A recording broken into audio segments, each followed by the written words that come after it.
welcome back. Today I want to pull back the curtain on something that drives me crazy in this industry, the spec sheet. I see customers all the time trying to find the truth by comparing spec sheets from different suppliers. But here is the frustrating part. They all look exactly the same. Same speed, same resolution, same numbers. If these specs actually represented the real-world capability of the machines, every wall printer on the market would be identical. And if they are all the same, why wouldn't you just buy the cheapest one?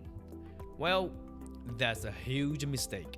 The truth is, most spec sheets are just theoretical data, and let's be honest, some suppliers are just flat out exaggerating. Reliability is not a sales pitch. You will hear a lot of podcasters and salespeople talk about reliability, right? They compare their printers to a Toyota. Reliable, steady, always works. But as a consumer, you can't just take our word for it because we say reliability is important. You need to look at the track record.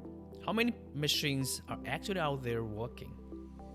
How long has that spec model been on the market? Personally, I would never buy a car I couldn't test drive, right? So don't buy a printer based on a brochure. Let's talk about the two things everyone focuses on. The printheads and the ink system. Yes, they are important. But there's a lot of myth making here. Okay, first, the printhead.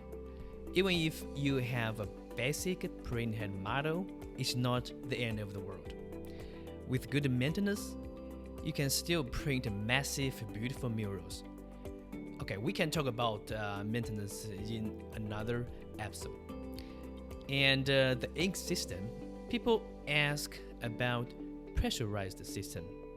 Honestly, you don't need them for wall printing.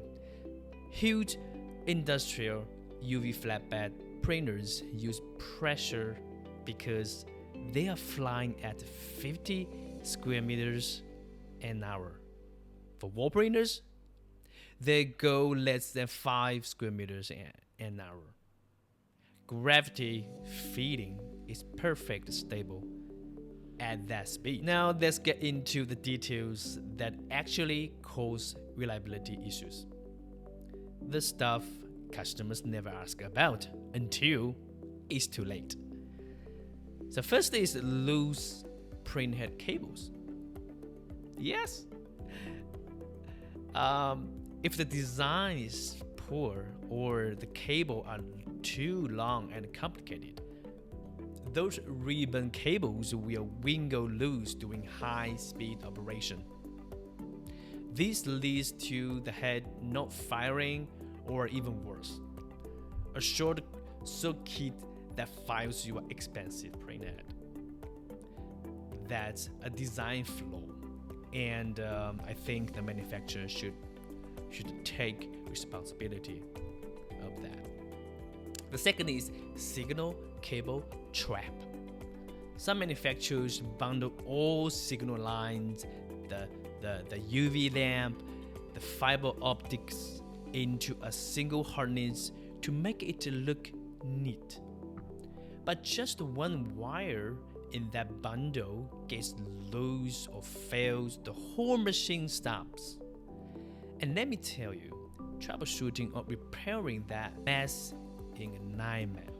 The third, system crashes for the Windows factor. Almost all Chinese-made wall printers run on Windows. If the software isn't perfect optimized for Windows OS, it will crash when you least expect it. Well, software updates are dangerous, I tell you. One new feature can break the whole system. That's why at DXonJet we keep a library of the software versions. If update fails, we can instantly roll you back to a stable version that works. Lose wheels and accuracy. If the mechanical precision isn't there, the wheels will eventually loosen. This ruins your stepping data and you will start seeing vertical stripes, bendings, etc. on your final print images. The 6 months decline.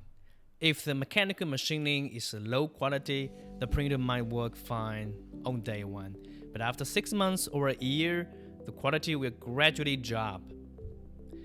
There are over 10 factors that affect the print quality, and the mechanical precision is the fundamental of all of them. Okay, the bottom line. Reliability isn't a line on a spec sheet. It's in the engineering details that show up months after you buy the machine.